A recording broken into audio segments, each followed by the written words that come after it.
Bueno, buenas tardes. Parece que algunos están medio con sueño a esta hora de la siesta. Vamos a empezar porque así después no se nos hace corto el tiempo y si nos sobra tiempo, bueno, vamos a aprovecharlo para otra cosa. Antes de empezar con el tema de hoy, quería saber si hay alguna pregunta de lo de la clase pasada. No, no hay preguntas. Bien, vamos a comenzar con el tema de hoy. Profe. Oh, sí, escucho. Nosotros a las 3:30 tenemos parcial. Por las dudas le aviso. Bien, entonces vamos a apurar un poquito la cosa, si les queda un ratito para repasar por lo menos. ¿Parcial de qué? ¿Micro?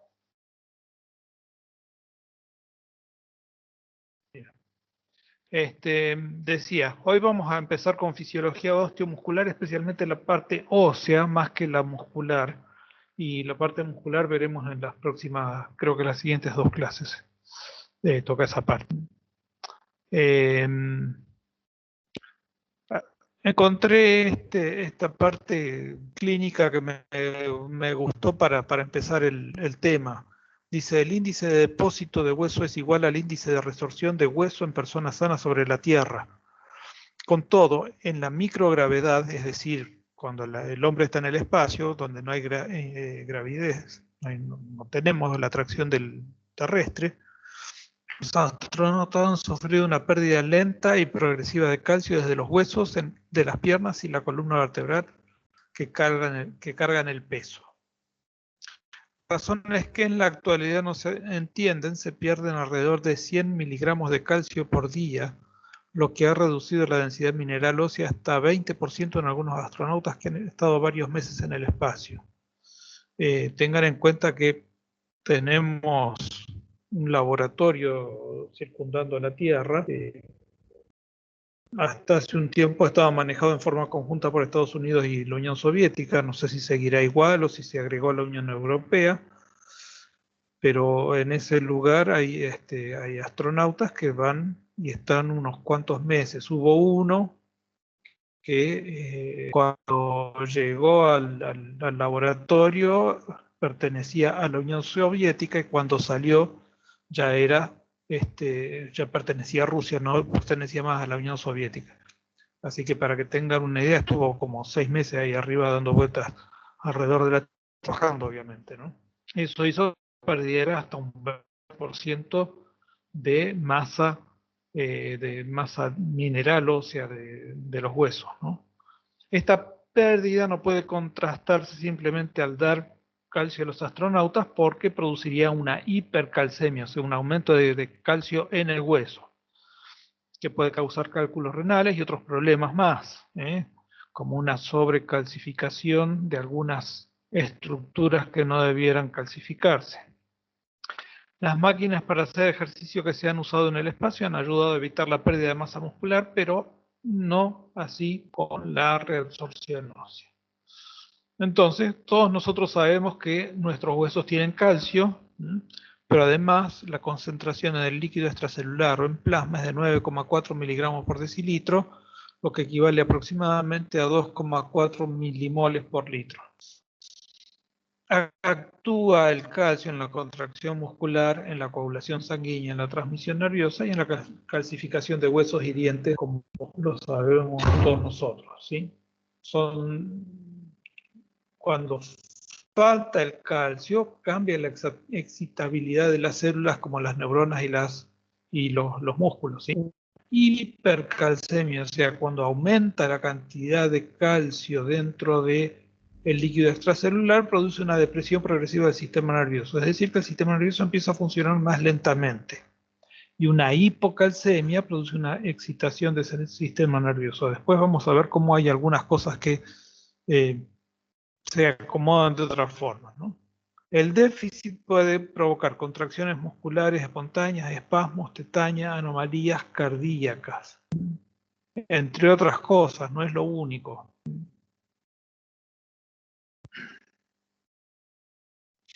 ¿Y cómo se puede contrarrestar este problema? Eso es lo que vamos a ver en la clase. Ya vamos a llegar a eso. Buena la pregunta y me gusta. En realidad hay una forma natural en que esto se contrarresta, ¿sí?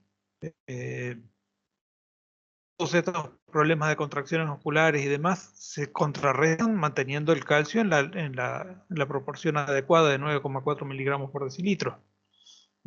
Si tenemos una hipercalcemia es porque aumentó la cantidad de calcio en el organismo y hay que ver si está debido a la ingesta, debido a una destrucción de hueso o alguna otra alteración. Y si tenemos una hipocalcemia, tendremos que ver si, especialmente si en la dieta está faltando algo de calcio. Aproximadamente el 0,1% es el que está en el líquido extracelular de todo el calcio corporal. La mayor parte obviamente está en los huesos. Alrededor del 1% se encuentra en el interior de las células y sus orgánulos, especialmente aquellas células que van a necesitar del calcio para hacer determinadas funciones. El otro día vimos cómo la liberación de insulina dependía un poco de del calcio intracelular. Hay células nerviosas que dependen del calcio intracelular y células musculares que van a trabajar con el calcio. El calcio puede estar de tres formas, aproximadamente el 41% circula combinado con proteínas. Y al estar combinado con proteínas no difunde a través de las membranas plasmáticas, ya que las proteínas no pasan esas membranas plasmáticas y quedan dentro de los capilares. 9% del calcio difunde a través de las membranas, pero está combinado con otros aniones del plasma, por ejemplo, citrato, fosfato, de una forma no ionizada. Citrato de calcio, fosfato de calcio, y el 50% restante sí está ionizado por disociación de diferentes sales de calcio. Por lo tanto, aproximadamente 1,2 milimoles pueden estar siendo difundidos desde el líquido plasmático hacia el líquido extracelular y de allí a las células. El fosfato que acompaña un poco al calcio para formar las sales de fosfato de calcio que van a formar tanto hueso como dientes, alrededor del 85 permanece almacenado en los huesos, 14 a 15 es intracelular y menos del 1% se encuentra en el líquido extracelular. No es tan estrecha la concentración de fosfato ligada al calcio, pero sí depende bastante de la acción del calcio, la concentración del fosfato. Sigue en parte la concentración del calcio. La variación en cuanto al fosfato inorgánico, por ejemplo, el que no forma el ATP, ¿sí? Va a estar dado en que va a formar dos tipos de iones diferentes, ¿sí?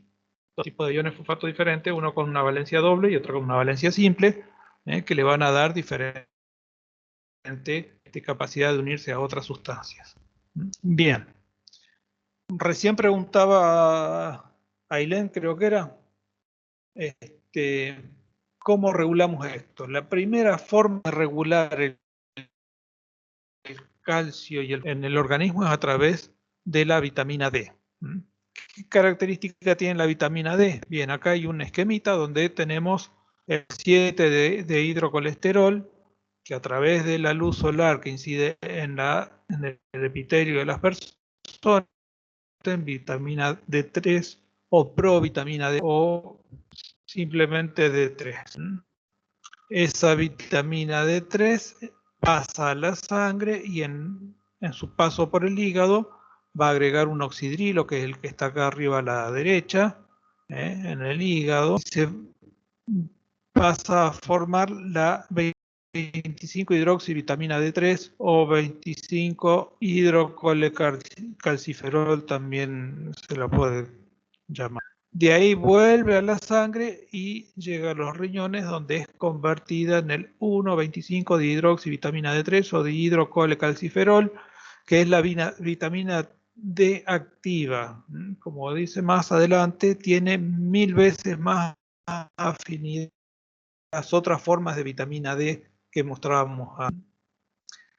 El hígado puede almacenar D3 por varios meses y liberarla en virtud de la necesidad que haya en el organismo, ¿sí? Una vez activada dura unos pocos días, pero si no, puede estar varios meses almacenada en el hígado. El circuito de inhibición permite una concentración precisa de 25 hidrocolecalciferol. Y eso se va a convertir después en 1,25 dihidrocolecalciferol. Si miramos acá este esquemita, otra vez lo mismo, el calciferol se convierte en 25, o sea, de 3, 25 hidrocolecalciferol, y en el riñón se convierte en el 1,25. Eso va a actuar sobre tres partes: la proteína fijadora de calcio, la TPase que estimula el calcio, estimulada por calcio, y la fosfatasa alcalina, que va a aumentar la absorción intestinal de calcio, o sea que va a hacer que haya más calcio en el organismo, ¿sí? Pero si nosotros aumentamos la cantidad de calcio, va a inhibir a la hormona paratiroidea, o PTH, y va a bloquear esta hormona. Si está inhibida, se bloquea el circuito entre hígado y riñón. O sea, el hígado puede llegar a la 25 hidrocolecalciferol, pero el riñón no va a convertir a esta en vitamina D activa. Sí.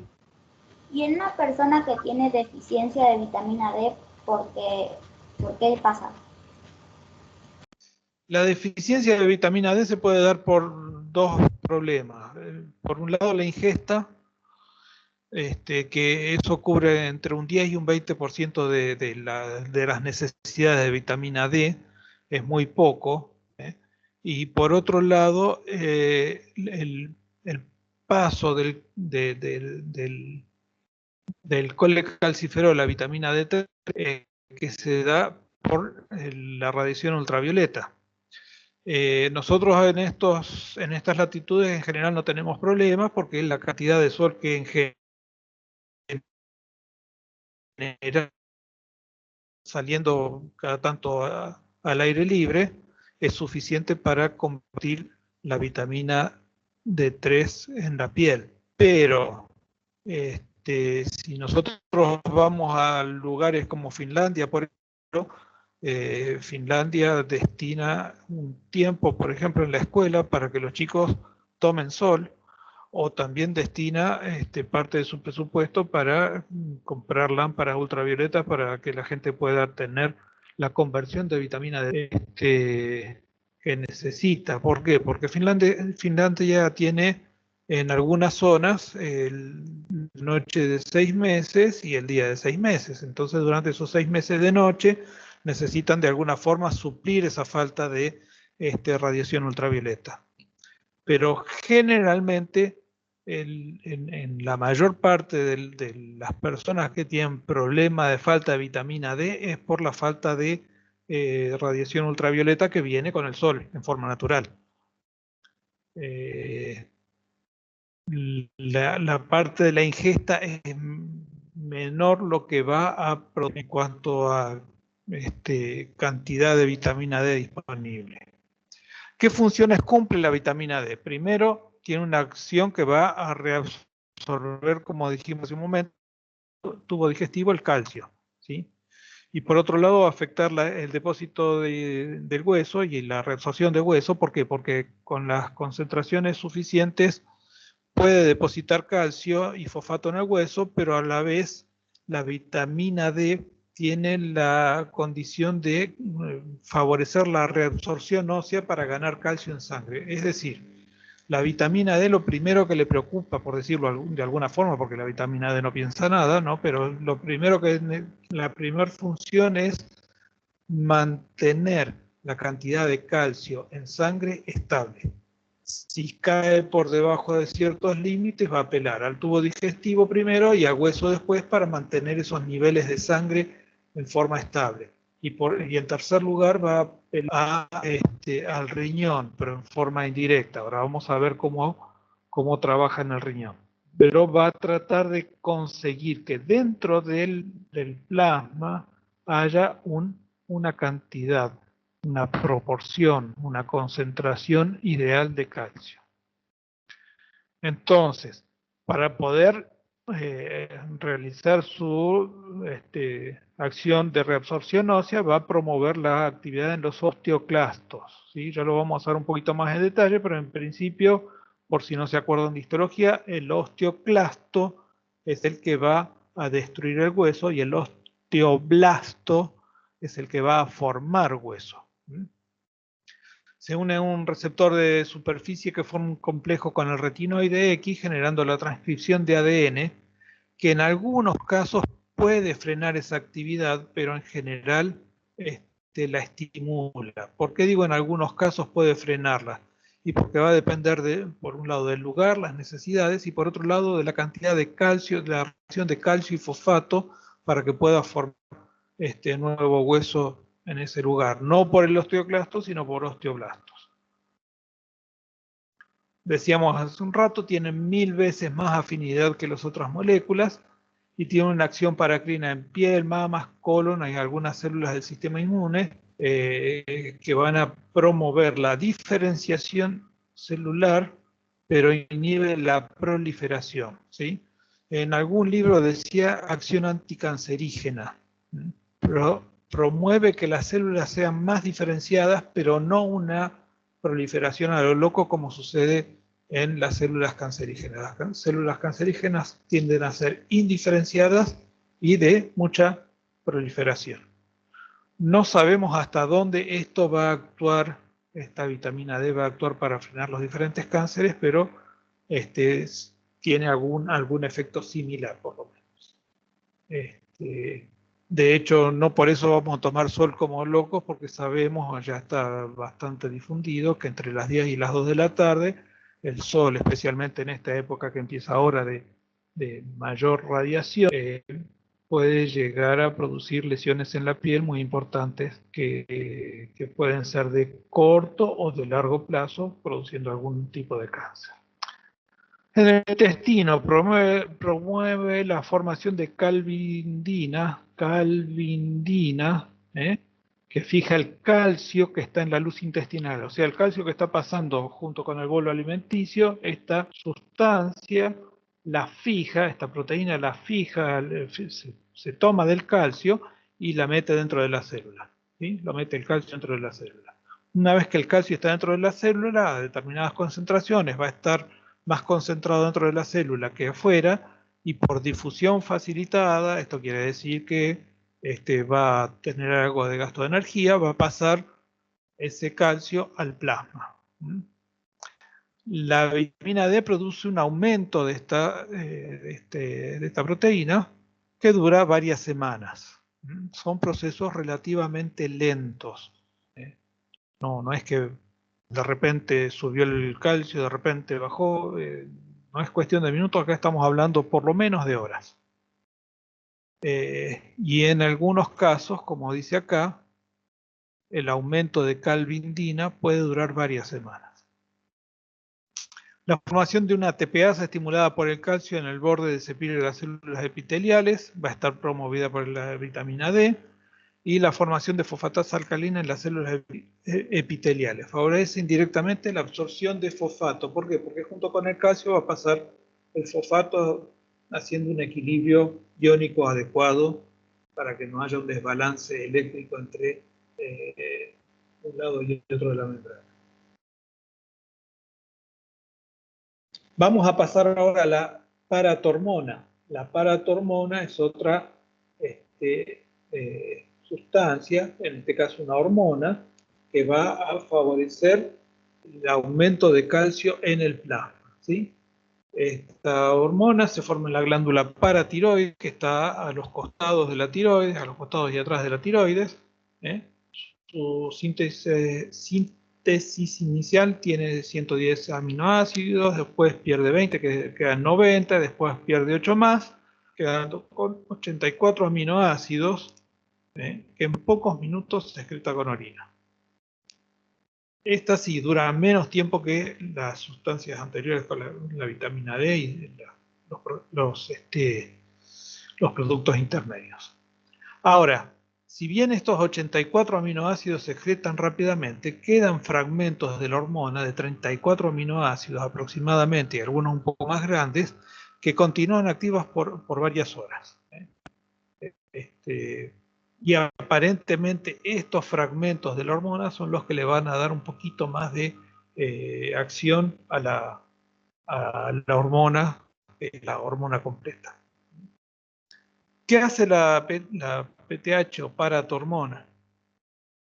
Se suprime cuando la medida de la concentración plasmática de calcio aumenta por encima de 9 a 10 miligramos cada 100 mililitros. O sea, sube el calcio y el aumento de calcio suprime la secreción de paratormona. No se olviden que duraba pocos minutos a una hora, comparado con lo que puede durar varias semanas. Otras acciones es una acción relativamente lenta.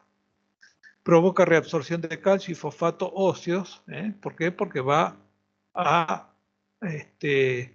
favorecer que los osteocitos realicen una osteólisis inicial rápida, en forma rápida, pero con el tiempo va a aumentar la cantidad de osteoclastos que van a estar trabajando sobre el tejido óseo, aumentando la cantidad de tejido óseo que se destruya. Fíjense que son efectos en dos etapas, ¿no? El primero es rápido, a través de osteólisis inicial provocada por los mismos osteocitos. Y después el incremento final va a estar dado por el aumento de osteoclastos con destrucción de hueso. Va a provocar reabsorción de calcio en los túbulos renales, pero la inhibición de la reabsorción de fosfato. Esto quiere decir que cuando pasa, todavía no vieron la parte de fisiología renal, pero cuando pasa el plasma hacia el interior del túbulo renal, el calcio se reabsorbe cuando está actuando la paratormona, pero el fosfato no se reabsorbe, se elimina, aumenta la liberación de fosfato cuando actúa la paratormona. Junto con eso, incrementa la reabsorción de magnesio, hidrógeno y produce también la reabsorción de sodio, potasio y aminoácidos. Otra de las acciones estimula la conversión, como habíamos visto hace un momento, de 25 hidróxido de 3 en 1,25 hidróxido de 3. Dihidróxido de 3, perdón. En el riñón, ¿sí? Y actúa sobre el mecanismo de AMP cíclico como segundo mensajero para producir todas estas acciones. Los cambios en la concentración del ion calcio del líquido extracelular se detectan por medio del receptor de detección de calcio, que se abrevia KSR, o CASR, en las membranas de las células paratiroides, ¿sí? Ese receptor está pegadito en la membrana de la célula. Cuando hay un cambio de concentración, activa o desactiva ese receptor, ¿sí? Es un receptor acoplado a proteína G, que cuando es estimulado por iones calcios activa la fosfolipasa C y produce un aumento de inositol y diacilgliceridol 1,4,5 trifosfato. Perdón, 1,4,5 trifosfato de inositol y diagliceridol. Se estimula la liberación de calcio de los depósitos intracelulares, lo que a su vez reduce la secreción de paratormona. O sea, tiene una autoinhibición. Si disminuye el calcio plasmático, aumenta la producción, y si aumenta el calcio plasmático, disminuye la producción. O sea que el calcio, si baja, nos va a dar un mayor aumento de vitamina D y aumento de paratormona. Y si aumenta mucho, disminuye la paratormona y disminuye la vitamina D.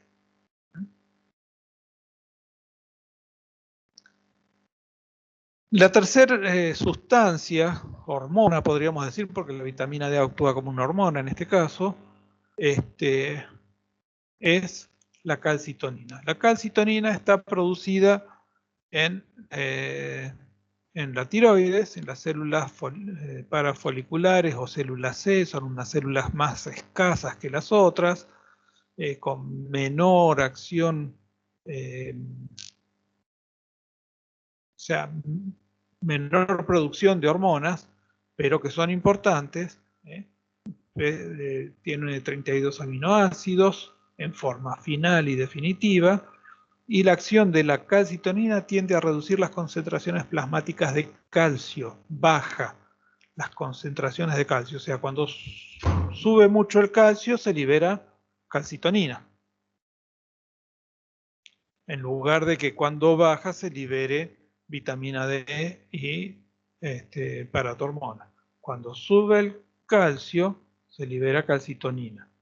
Y eso reduce inmediatamente la reabsorción de calcio, o sea que empieza a salir calcio con el aparato digestivo y con el aparato urinario. Empieza a excretarse calcio. Por los osteoclastos empiezan a dejar de estar activos en presencia de la calcitonina, y la membrana osteocítica. Esta membrana osteocítica, que es, hasta donde yo entiendo, es solo una teoría, pero puede estar muy cercana a la realidad, es una membrana que va a estar formada por las prolongaciones que tenían los osteocitos entre sí y con la unión de esos osteocitos con los osteoblastos. Se la considera toda una membrana común. ¿Por qué? Porque la unión a través de las prolongaciones de los osteocitos hace que actúen como una gran célula, especialmente en el tema de reabsorción de calcio y depósito de calcio. La calcitonina reduce la cantidad de osteoclastos nuevos, ¿sí? va a descender esa cantidad de osteoclastos, y si el efecto es duradero, cesa la actividad osteoclástica y osteoblástica, o sea, para tanto la formación como la destrucción de hueso. Si la tenemos activa durante mucho tiempo. Su acción es mucho más débil que la de la paratormona en el adulto, es un poco más fuerte en niños y en jóvenes, pero en el adulto ya es más débil. ¿Por qué? Porque generalmente el calcio que se ingiere no es tanto, que se absorbe no es tanto, y se regula más por los otros medios, a través de la ingesta y la excreción. Si hay calcitonina, aumenta la excreción urinaria de calcio y de fosfato, los dos juntos. ¿Sí? Retomando las tres en general, la vitamina D aumenta la reabsorción ósea de calcio y fosfato, aumenta la reabsorción urinaria de calcio y fosfato y aumenta la actividad osteoclástica. La paratormona hace lo mismo, lo único que la paratormona permite que se libere mayor cantidad de fosfato en la orina, lo que hace que aumente la concentración relativa del calcio con respecto al fosfato. Y la calcitonina va a disminuir la excreción, va a disminuir la actividad de destrucción de hueso, va a aumentar el depósito de hueso inicialmente, pero siempre que sea por un periodo breve de tiempo. Y va a disminuir la reabsorción de calcio y fosfato en el tubo digestivo. ¿Vamos bien hasta acá? ¿O estamos mareados cayéndonos por la escalera en espiral? Bien, bien. Bien, seguimos. Vamos aproximadamente por la mitad. Por eso pregunto. Bien. La estructura ósea normal. De histología nosotros conocemos esta fotito que está a la derecha, donde veíamos las las manchas oscuritas que estaban ocupadas por células osteocitos, llamadas osteocitos, y estas estructuras circulares que se llaman sistema de Haber, que contienen los osteocitos que van formándose en forma radiada a partir de un canal central, y que generalmente en el canal central o en la periferia tenemos osteoclastos y osteoblastos que van a darle una remodelación continua a ese hueso. La sustancia orgánica está formada por osteocitos y la inorgánica por cristales de hidroxiapatita unidos por fibras colágenas, a lo que se denomina material osteoide. Ese material osteoide le da cierta flexibilidad al hueso, y la carga de partículas inorgánicas de cristales de hidroxiapatita le dan resistencia a la compresión. Básicamente esa es la estructura de cualquier hueso. Hay diferentes tipos de hueso. Nosotros tenemos, por ejemplo, la mandíbula, que es un hueso membranoso, donde la formación de hueso es relativamente diferente. También tenemos huesos largos, que la formación va a ser a partir de un cartílago, a partir de un fibrocartílago, y se va depositando en la matriz ósea. Epa, que me pasé. Acá tenemos un hueso largo, una falange, entiendo que, donde vemos las diferentes partes del hueso. Ahora, más allá de eso, nosotros podemos clasificar a los huesos en largos, cortos y planos, ¿sí? Diferentes tipos de huesos. Eso podemos saber que los largos tienen mayor cantidad de médula ósea adentro, donde puede desarrollarse mayor cantidad de células sanguíneas, y los planos no tienen tanto. Los largos van a servir para palancas, los planos van a servir para protección, y los cortos para palancas cortas o para soportar más que nada presión, como lo son los huesos de la columna vertebral.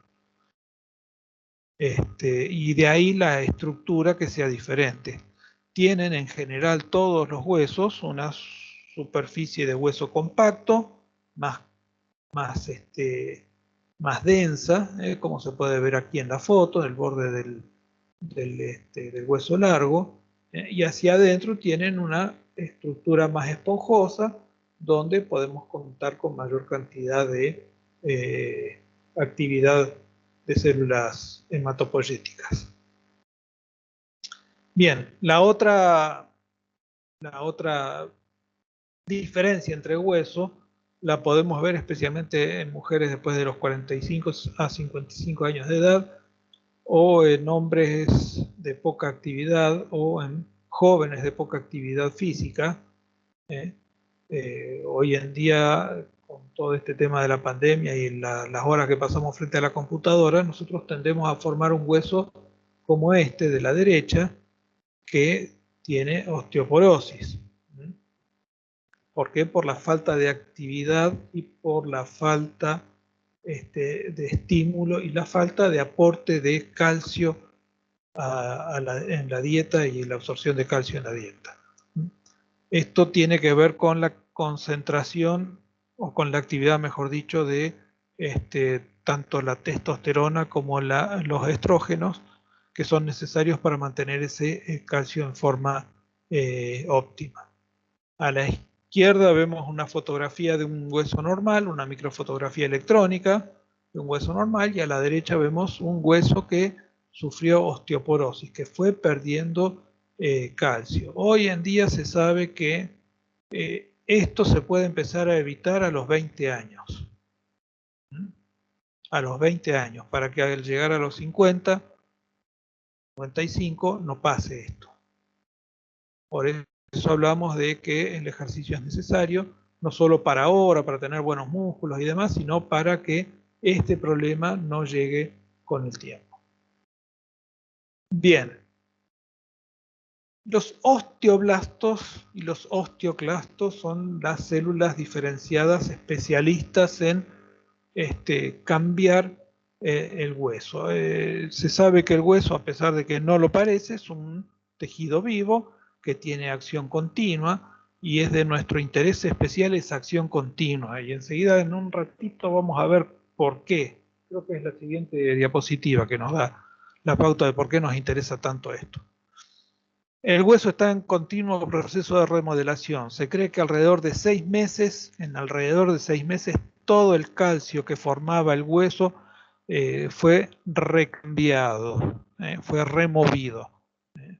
Alrededor de 6 meses. 6 meses, un año, más que eso no. ¿Qué quiere decir esto? Que el hueso, el calcio que yo tenía en la falange de mi dedo gordo del año pasado ya no está más, sino que hay otro calcio diferente. Epa.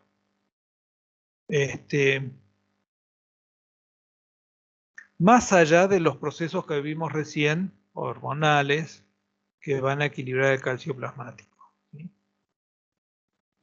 Por eso cuenta con dos tipos celulares especiales, los depósitos, generando nuevo hueso, y los osteoclastos que van a hacer resorción o reabsorción, también es una palabra correcta, aunque no se usa tanto. El esqueleto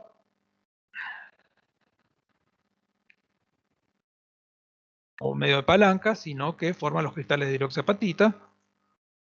La fórmula general es calcio 10, fosfato, que de bioquímica la deben conocer un poquito más espacial, o por lo menos cuando yo estudiaba me acordaba bien cómo estaba formado el cristal de hidroxiapatita.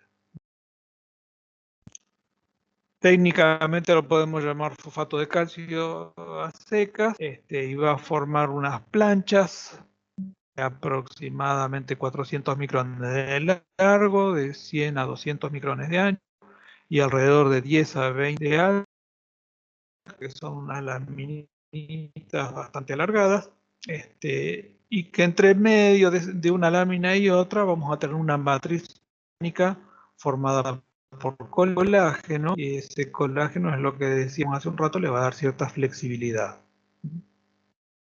A esto se lo llama depósito óseo y está dado por los osteoblastos. En cambio, ¿qué me pasó?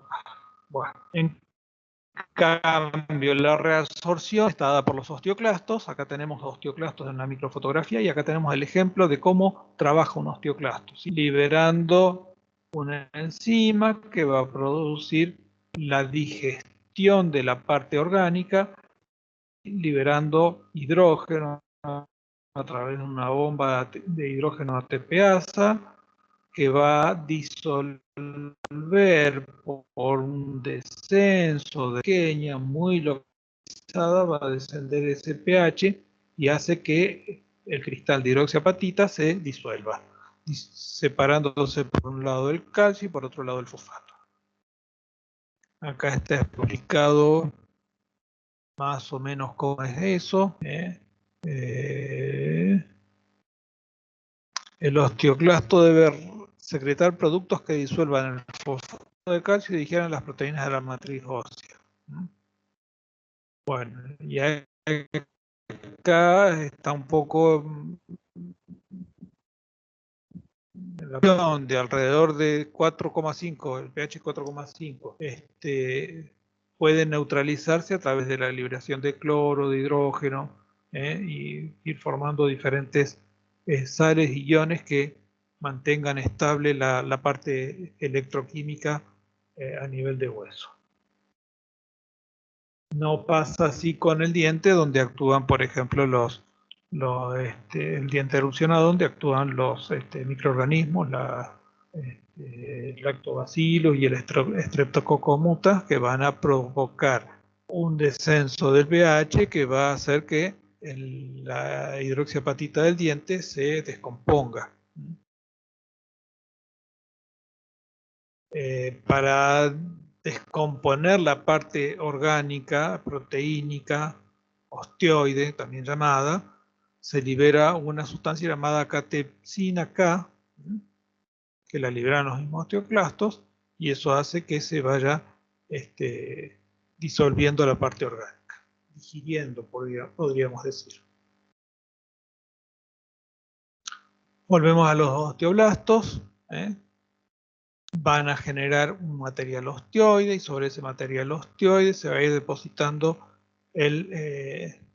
la parte mineral, de tal forma que a medida que va avanzando ese depósito van rodeando a ese osteoblasto y cuando está totalmente rodeado se convierte en osteocito. El osteocito no va a poder formar nuevo hueso, sino que va a mantener ese hueso que lo rodea en forma lo más estable posible.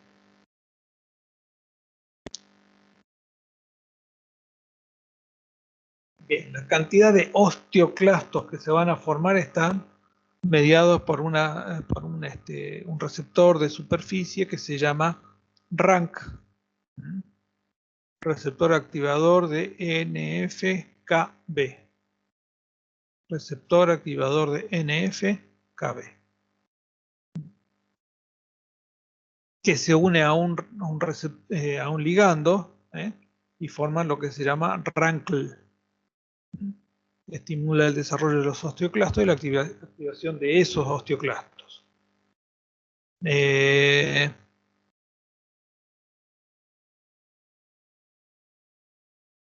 Esto lo hacen los osteoblastos. Esta liberación la hacen los osteoblastos, que podría estimular la producción de osteoclastos, pero al mismo tiempo liberan una proteína que se llama osteoprotegina, y esa osteoprotegina va a bloquear la producción de nuevos osteoclastos, la formación de nuevos osteoclastos, o sea que manda el estímulo, pero al mismo tiempo manda el freno, el osteoblasto. Y en definitiva va a depender otra vez de la acción de la hormona paratoidea, de la calcitonina y de la vitamina D para que estén más o menos activos esos osteoclastos y osteoblastos. Esto ya lo vimos. Acá me quedo. La remodelación es el producto final del trabajo tanto de osteoclastos como de osteoblastos. ¿Sí? Después ustedes pueden leer tranquilos, después del parcial y todo, pueden leer tranquilos esto, pero me interesa leer este pedacito que está en negrita. El depósito de los dientes, por ejemplo, puede modificarse mediante aparatos de ortodoncia. El depósito de calcio que rodea los dientes, tendría que decir acá. Esto está copiado tal cual, ¿sí? Del libro. Mediante aparatos de ortodoncia que causan reabsorción ósea sobre el lado que carga la presión. Si nosotros le ejercemos presión a un diente en un lado, a un diente o a un implante en un lado, va a provocar una reabsorción donde está ejerciéndose la presión y formación ósea del lado opuesto de los alvéolos dentales. Este es el principio por el cual actúa la ortodoncia, ¿sí? Por eso decíamos que nos importa mucho, y no solo la ortodoncia, sino que nuestra oclusión, si no está bien equilibrada, empieza a tener movimientos y problemas de periodoncio. Entonces, esto tiene mucho que ver con cómo trabajan los dientes con respecto al hueso. Por otro lado, si nosotros tenemos en cuenta que este proceso de remodelación es un proceso que dura toda la vida, y si alguno de ustedes recuerda haber leído en el libro de Figungarino que la mandíbula va cambiando a lo largo de toda la vida su conformación, se va a dar cuenta de que ese depósito y esa remodelación es continua y que, por ejemplo, el agujero dentario, el agujero metoñano, perdón, por donde sale el nervio dentario, va a ir aparentemente yéndose hacia oclusal a medida que pasan los años. Eso se debe a la remodelación. Ahora, ¿qué relación hay entre la acción hormonal y el metabolismo óseo? Un poco ya lo dijimos, pero vamos a puntualizarlo un poquito. Las concentraciones plasmáticas de calcio y fosfato están afectadas por la formación y resorción ósea, la absorción intestinal de calcio y fosfato y la excreción urinaria de calcio y fosfato también. y están regulados por tres sustancias: la hormona paratiroidea, la dihidroxivitamina D3, dihidroxivitamina D3 y la calcitonina. Hay otras, como mencionamos, que de las otras que son importantes está el estrógeno y la testosterona. Bien, acá está resumido en un cuadro todo lo que dijimos al principio, pero decía el título: ¿qué relación hay entre el efecto del hueso sobre el hueso? La paratiroidea estimula la reabsorción, la vitamina D estimula la reabsorción y la calcitonina estimula el depósito. Tanto la vitamina D como la paratormona tienden a aumentar la concentración de calcio plasmático, por lo que reabsorben, sacan ese calcio en parte del hueso. Pero la paratormona en el riñón, la reabsorción renal de calcio aumenta, mientras que la de fosfato se inhibe. Esto hace que la concentración calcio-fosfato sea apropiada para la nueva formación ósea. El efecto de la paratormona puede hacer que, si bien está reabsorbiendo por un lado, deposite por otro si logra un equilibrio entre calcio y fosfato. Mientras que la calcitonina, como decíamos hoy, inhibe y hace un proceso contrario a las dos hormonas anteriores.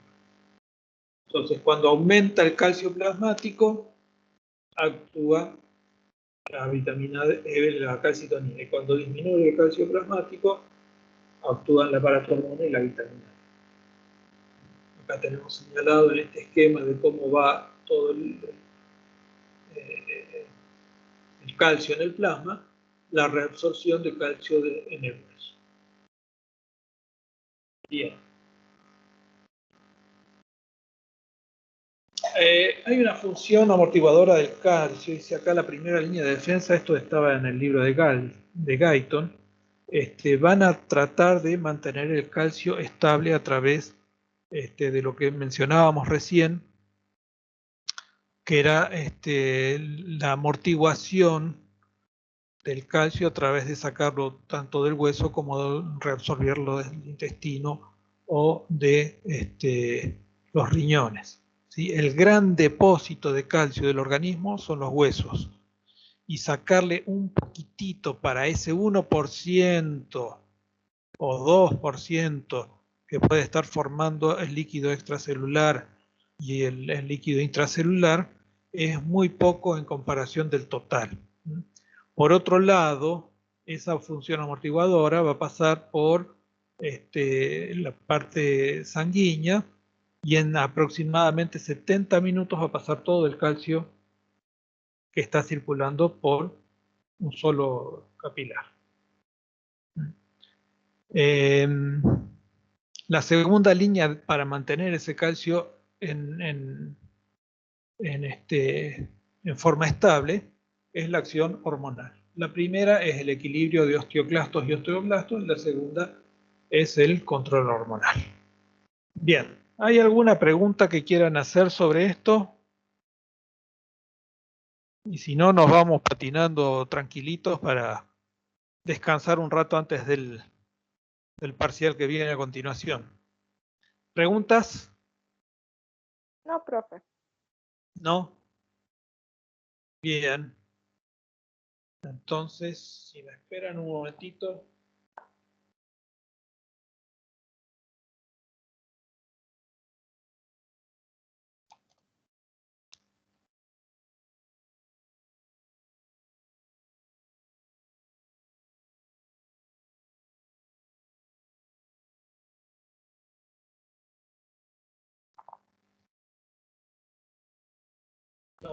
Los despido entonces hasta la semana que viene.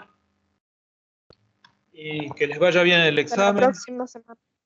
Cualquier cosa, ya saben que pueden consultarme a través del correo, aunque no contesto rápido, pero contesto. Que pasen lindo, que les vaya bien el examen. Chao, profe, gracias. Gracias, Chao. profe. Chao, No se olvide profe, de orar por Chao. nosotros.